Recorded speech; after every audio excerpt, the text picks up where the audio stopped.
के ढालपुर मैदान में तिब्बती समुदाय के लोगों ने राष्ट्रीय विद्रोह की 66वीं वर्षगांठ मनाई। इस अवसर पर जिला भर के विभिन्न क्षेत्रों में रह रहे तिब्बती शरणार्थियों ने समारोह में भाग लिया और तिब्बत में आजादी के लिए तिब्बती लोगों के बलिदान को श्रद्धांजलि अर्पित की।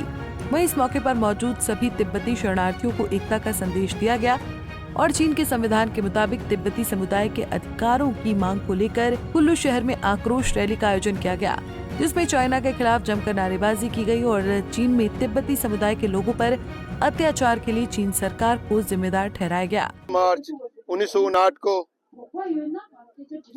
तिब्बत के राजधानी लासा में जनता द्वारा चाइना के दमनकारी कार्यों के लिए विद्रोह हुआ था और जनता उमड़े थे। जनता ने विरोध किया, वहाँ काफी दिन संघर्ष चलता रहा। तदुपरांत दलाई लामा जी वहाँ से भाग के आए, वरना चाइना के अधिकारी लोग उनको अरेस्ट करना चाहते थे, उनको किडनैप करना चाहते थे, उनको आर्मी के कोई कैंप में बुला रहे थे कि उनको अकेले आने के लिए कहा गया था, मगर साथ में बॉडीगार्ड नहीं लाने को। तब पूरी जनता को इस बात से पूरा दुख हुआ और लोग जागरूक हुए और बाहर आकर विद्रोह किया। तदुपरांत दलाई लामा जी 17 मार्च 1959 को तिब्बत से निकले और भारत में 31 मार्च 1959 को यहाँ बुमदिला भारत में पहुंचे और दलाई लामा जी ने यहाँ के प्रधानमंत्री नेहरू जी से परमिशन लेकर उनसे रिक्वेस्ट करके और यहाँ शरण देने को कहा और यहाँ भारतवर्ष में शरण लिया।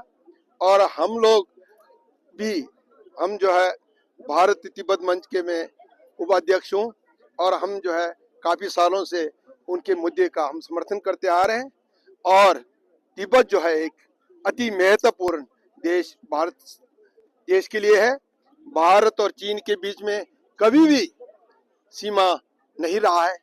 भारत और चाइना के बीच में एक बफर जोन देश तिब्बत होता था और तिब्बत और भारत के बीच में कभी बाउंड्री नहीं होता था। वो खुले लोग आते थे, खुले जाते थे, व्यापार करते थे, कोई झड़प नहीं होता था। आज तिब्बत को चाइना ने हड़प कर लिया, उन्होंने अपने कब्जे में ले लिया।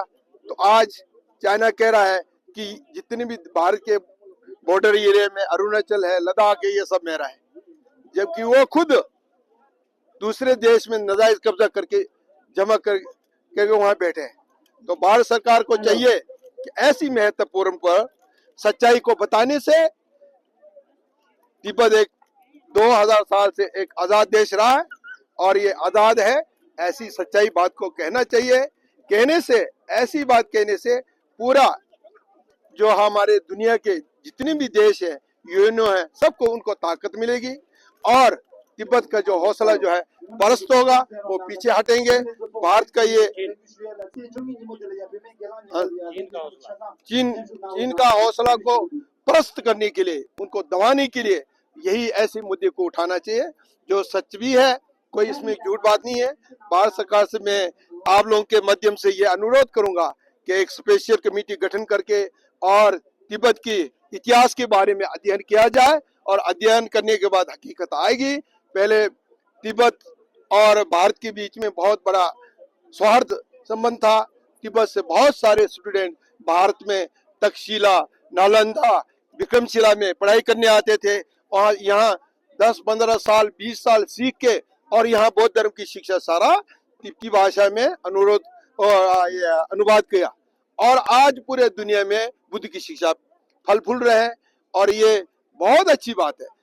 हमेशा भगवान बुद्ध मानवता की बात करता है, अहिंसा की बात करता है, जो सभी मानव को चाहिए, जिससे हर लोगों को सुख की अनुभूति हो और अब करुणा जागे, दया उत्पन्न हो, आपस में भाईचारा हो, मानवता का पाठ पढ़ाया जाए। परम पावन दलाई लामा जी हमेशा कहते हैं कि धर्म से ऊपर सबसे पहले जो है मानवता है, धर्म सेकंड नंबर पे आता है, मानवता सबसे पहले आता है। इसलिए मैं चाहूंगा कि जो आजकल बहुत सारे हथियार दुनिया में बना रहे हैं, परमाणु बम से लेकर आदमी को मारने के लिए, आदमी ही आदमी को मारने के लिए हथियार बना रहे हैं, तो आप सोच ले सोच लीजिए कि दुनिया में सबसे ज्यादा बेवकूफ कौन है? हम मानव हैं। हम खुद को मारने के लिए हथियार बना रहे हैं, जो कि हमें मारने की जरूरत नहीं। 100 साल में सब ने जाना ही है, कोई दुनिया में नहीं रहेगा। आज जो पैदा हुआ 100 साल में तो चले चलेंगे बगैर हथियार के, बगैर शस्त्र चलाए। तो मैं भारत सरकार से ये आप लोगों के माध्यम से फिर पुनः अनुरोध करता हूं कि तिब्बत के मुद्दे को उछाले और उसको चाइना को बताएं, सच्चाई पर आधारित बातें बताएं। और तिब्बत एक आजाद देश रहा है, जिसका अपना झंडा है, जिसका अपना मुद्रा है, जहां वो अपना शासन है, सब कुछ इतिहास में विद्यमान है। और इस पर आप सारे जो है आप लोगों के माध्यम से भारत सरकार से अनुरोध करता हूं, ये इस पर कुछ अमल करने करें। धन्यवाद। जिला परिषद अध्यक्ष कुल्लू पंकज परमार ने कहा कि तिब्बत की चीन के साथ लड़ाई में भारत तिब्बत के साथ खड़ा है। बिल्कुल, आप सबसे के चैनल के माध्यम से मैं बताना चाहता हूं कि ये एक शांतिपूर्ण विद्रोह चला है, जो कि 10 मार्च 1959 में शुरू हुआ था। और इस लड़ाई में हम भी और पूरा भारतवर्ष इनके साथ है और पूरा सहयोग कर रहे हैं। यहाँ पर चाहे हम कुल्लू की बात करें, किस तरह से यहाँ पर जो इन्हें थोड़ी बहुत मुश्किलें आ रही, चाहे इनके टेम्पल्स की बात हो, रास्तों की बात हो, तो उसके लिए हमारा प्रशासन भी और जो हमारे यहाँ के लोकल विधायक श्री सुंदर सिंह ठाकुर जी वो भी तत्पर रहते हैं। और हमारी पंचायती राज की भी पूरी टीम का ये प्रयास रहेगा कि जितने भी 500 परिवार यहाँ पर रहते हैं उन्हें मूलभूत सुविधाएं मिल सके। और साथ ही में ये उम्मीद करते हैं कि इनकी लड़ाई में हम भी इनके साथ हैं और उम्मीद करते हैं जल्दी इन्हें स्वतंत्रता हो। पंजाब केसरी के लिए कुल्लू से दिलीप ठाकुर की रिपोर्ट। हमसे जुड़े रहने के लिए हमारे YouTube चैनल को सब्सक्राइब करें और नई वीडियो की नोटिफिकेशन के लिए बेल आइकॉन को दबाएं। अगर आप ये वीडियो Facebook पर देख रहे हैं तो लाइक जरूर करें और ज्यादा से ज्यादा शेयर करें। इसी तरह के और भी अपडेट्स के लिए फॉलो करें हमारा Instagram पेज himachal.ke।